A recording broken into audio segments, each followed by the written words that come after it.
She said her phone died. That's why she didn't answer. That's why she didn't text. That's why I went to sleep staring at the ceiling, wondering if the silence meant something or nothing.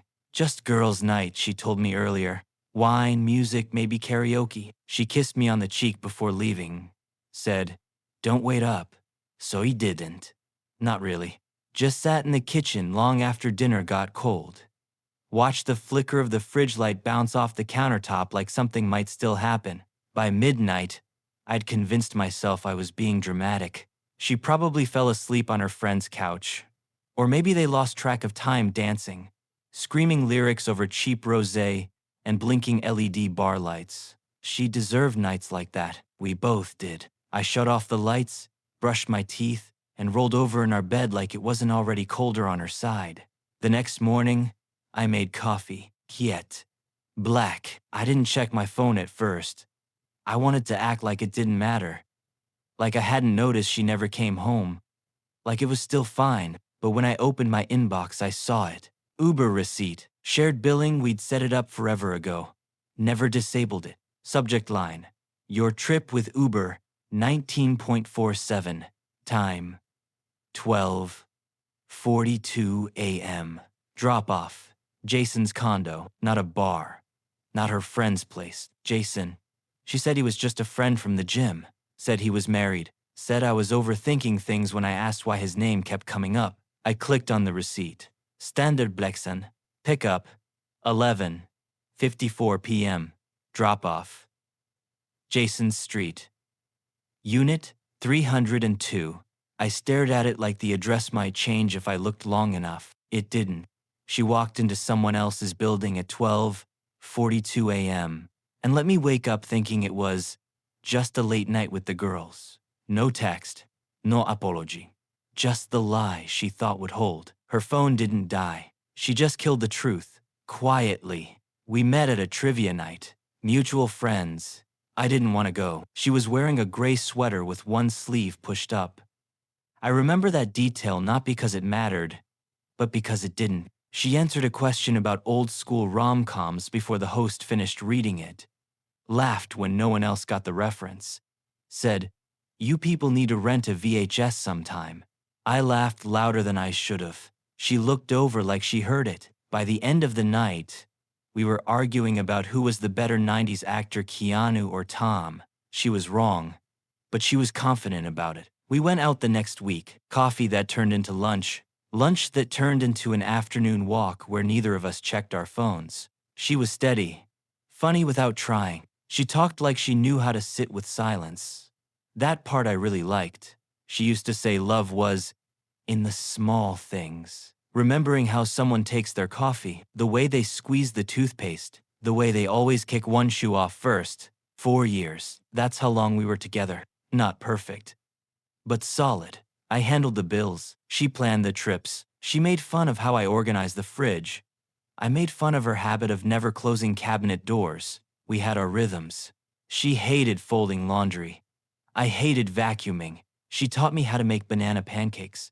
I taught her how to drive stick badly. We shared a Google Calendar, a Spotify Duo account, a joint savings fund named Someday. Every Sunday morning, we'd stay in bed a little longer than we should have. No talking, just breathing the same air. It felt like home. We fought like anyone, but we always came back, always apologized, always curled toward each other when the room went quiet. She used to say, "You're safe." Not because I was big or strong or any of that, just because I showed up. For 4 years, I showed up. I picked up her prescriptions, taped up her ankle after she slipped on the stairs, held her hand in waiting rooms she never talked about later. She cried on my shoulder when her friend moved out of state. I wiped mascara off her cheek with the edge of my shirt. She told me she didn't believe in forever, but she believed in consistency. I believed her. When she moved in, we joked about whose name would be on the Wi-Fi. It ended up being hers. Everything else felt shared. Groceries, blankets, passwords. Yet, I never thought about who'd leave first, or if one of us would lie. When things feel stable, you don't check the walls. You just live inside them, until one day, the roof leaks, and you realize you never bought a ladder. She started going out more. Not dramatically, not with warning, just slipped it into conversation one night like it was nothing. Think I need to get out more, reconnect with myself a little. I said, sure, you deserve that. And I meant it. It started with yoga classes, then wine nights, then weekends. She said she might crash with friends to avoid Ubering home late. The first time, I stayed up till 2 a.m. She didn't text. Next morning, she said her phone had died. Twice in a row, she said, "You worry too much." I said, "Maybe." She started putting her phone face down, said it was so we could focus on being present. But then I noticed she only did it when she got a text first, and then silence, and then a forced smile. She stopped using our playlist in the car, said she was vibing with a new mood. Mood sounded a lot like Jason from the gym. I didn't know she still went. She said he was married, said they only talked during cooldowns. I asked if I'd ever meet him. She said, "Why would you? He's just a gym buddy." The way she said "just" sounded like punctuation, like a door being closed slowly. She came home one night smelling like cologne I didn't wear. Not strong, just enough. Said she hugged someone goodbye. Said it lingered. She laughed when she said it, but it landed flat. She started sleeping in later. Said she was exhausted from being social again. Told me she needed more independence. I asked what that meant. She said, "Don't make this a thing." She used to call me during lunch, even if it was for 2 minutes. Now she texted back with busy. Later stopped happening. She got a new phone. Didn't ask me to help set it up. Changed her wallpaper to a quote, "Protect your energy." I stopped asking where she was going, because the answers were always the same. Girls' night, yoga, just need air. She started dressing up for errands, lip gloss, hair curl, to get uat milk. She said, "You're being weird." I said, "Okay." She didn't notice that I started writing things down, noticing patterns, changes in tone. Jason became a name that floated into conversations when she was tired, like she forgot I didn't know him, or forgot to keep pretending I didn't hear it. She once said he gave great advice, said he got her. I asked, "Got you how?" She looked at me like the question annoyed her, said, "You wouldn't understand." She started locking the bathroom door, said it was a habit. The last time I asked how she was feeling, really feeling, she said, "I'm trying to breathe. You're making that hard." I nodded and didn't ask again. I stopped being the person she confided in, started being the background noise to her new schedule. She smiled less, laughed softer, kissed differently. I kept waiting for the version of her I knew to come back, but she didn't. She stayed gone. Even when she was in the room, she got home late, hair up, eyes glossy, slight smudge of eyeliner under one lid like she'd wiped something away in a hurry. She smiled like nothing happened. "Sorry, my phone died," she said. Girls' night went long. You know how it gets. I nodded. She kissed me. I tasted red wine and something sweeter I couldn't name. She didn't offer details, didn't mention who was there. Just walked to the bathroom, turned the faucet on, and hummed some song I didn't recognize. I let it go, or told myself I did. Next morning, I was going through emails, subscriptions, work junk. One message caught my eye. Uber. Shared billing. We set it up forever ago when we split a ride during a wedding weekend. Forgot to unlink. Subject, "Your Uber trip, 19.47. I opened it without thinking, expected it to be mine, but the time said otherwise. 12:42 a.m. Pickup, downtown, drop off, Jason's condo. My brain stopped for a second. Jason. She said he was just a friend from the gym. Totally married, she said once. When I asked why his name kept popping up, I scrolled. She had taken the ride alone. No stops. The receipt was clean, efficient, honest in the way she wasn't. There was even a driver note. Rider was quiet. No issues. That line stuck with me. No issues. I stared at the drop-off address. I knew it wasn't one of her friend's places. Wasn't a bar. Wasn't a house party. Jason. I looked at the timestamp again. She walked into another man's condo at 12:42 a.m. and came home to me at 2:09 a.m. She said they danced all night. Said someone spilled a drink on her shirt. That's why she changed in the hallway before coming inside. I believed her, or at least acted like I did, because I didn't want to believe the other thing. The thing right in front of me. She wasn't even hiding it. Not really. She just didn't think I'd check. Didn't think I still had access. Didn't think I'd read the fine print of her lie. She said her phone died, but the Uber app doesn't need a full charge to function. She said she was with the girls, but the receipt didn't say multiple riders, didn't say detour, didn't say anything at all, just drop off Jason's condo. I kept the email, marked it unread, moved it to a folder I renamed Reality. She came into the kitchen, hair damp, smelling like her usual lavender conditioner. Want coffee? She asked. I said sure. She poured 2 mugs, like it was a normal morning. She asked what I had going on today. I said, meetings. She nodded, handed me my cup, said, I missed you last night. I looked her dead in the face and said, yeah? She didn't flinch, didn't blink, just smiled. And that's when I knew. Even her silence was rehearsed. He didn't ask her, didn't stonefront, didn't say, hey, who's Jason really? What was the point? She'd already answered, just not with words. So I started small. First thing I did was create a folder on my laptop, named it March. That's it.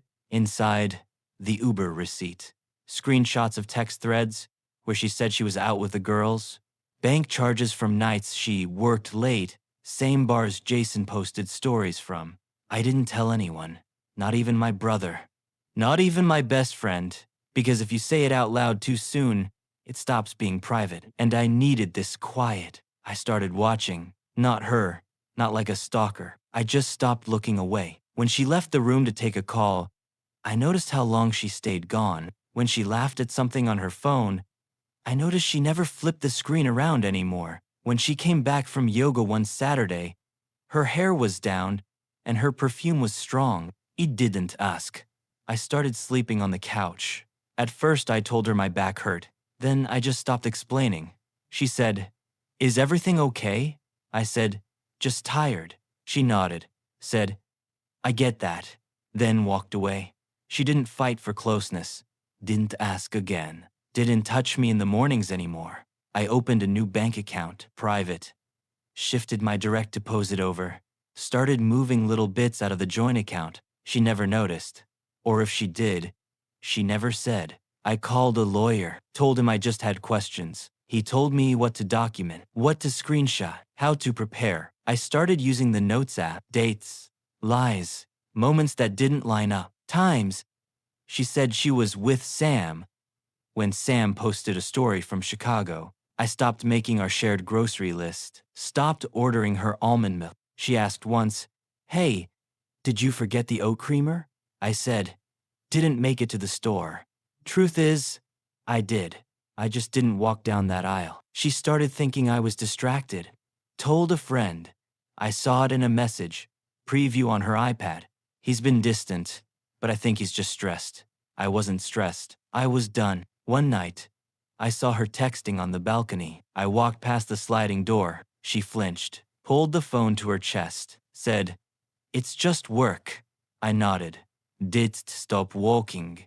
She came to bed an hour later, said, I'm sorry if I've been off. I said, it's fine, because it was. Not good, not fixable, but fine. She thought I was giving her space. What I was giving her was time. Time to keep digging the hole she'd started. Time to walk herself deeper into the lie.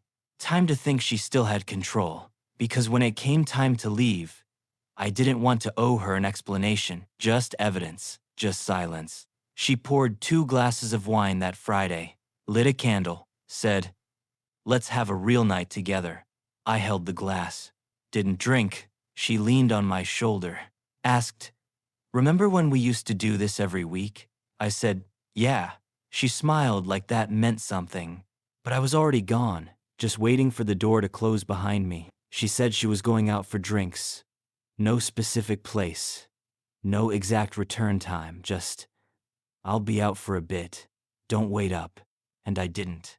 I sat on the edge of the bed for a while after she left, not moving, not really thinking, just aware, aware of how silent the apartment felt, like even the walls didn't want to pretend anymore. Her jacket was still hanging by the door, the one she never wore on girls' nights. The expensive perfume bottle was missing from the bathroom counter. I checked, not out of suspicion but out of reflex. The little details that make a lie obvious if you know what to look for. And I did. By then, I did. I already had the envelope. Manila.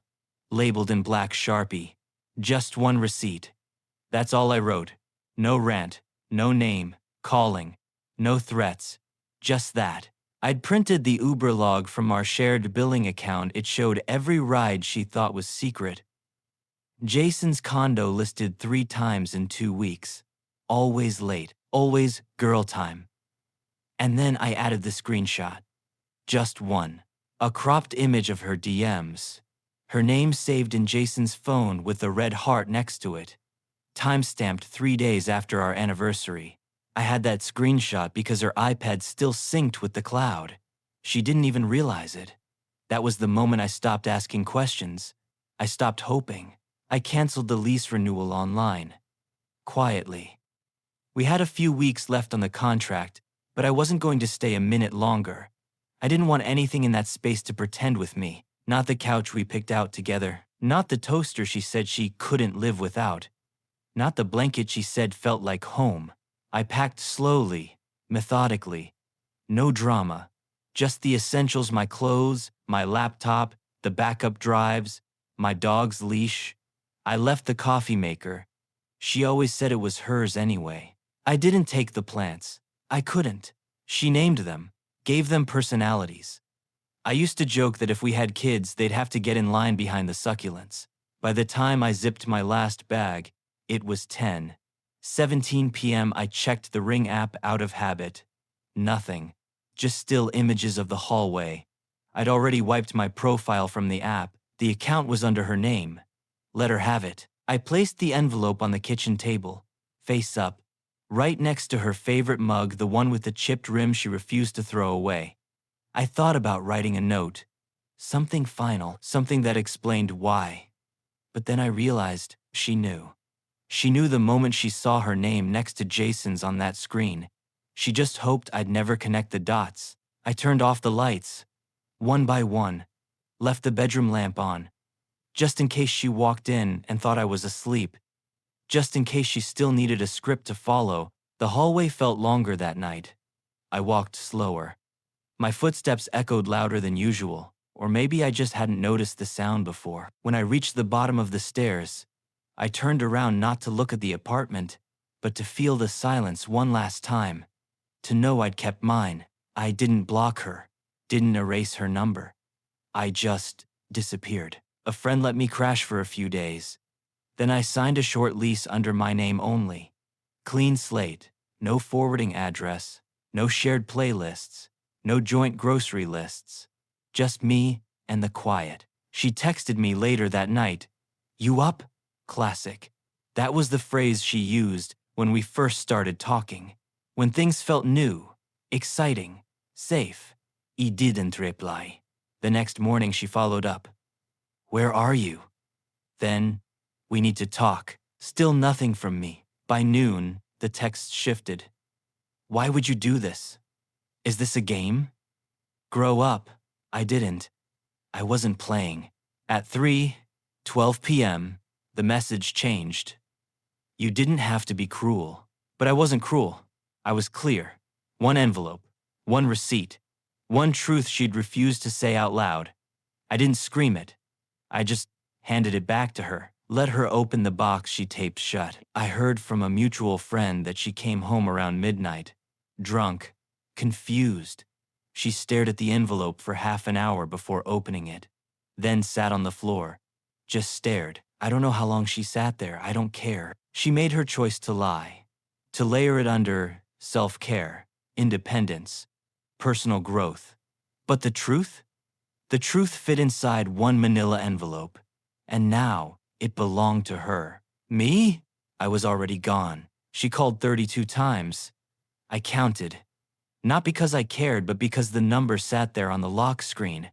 Bold, repetitive, like her guilt needed a rhythm. First it was, "Where are you?" Then, "We can talk later. You're being childish." Never once did she say, "I'm sorry." That's what got me. Not the betrayal itself, I'd already buried that. Not the silence afterward, I preferred it. What got me was how fast she pivoted from guilt to blame, like I was the one who owed her something. Her best friend texted me 2 days in.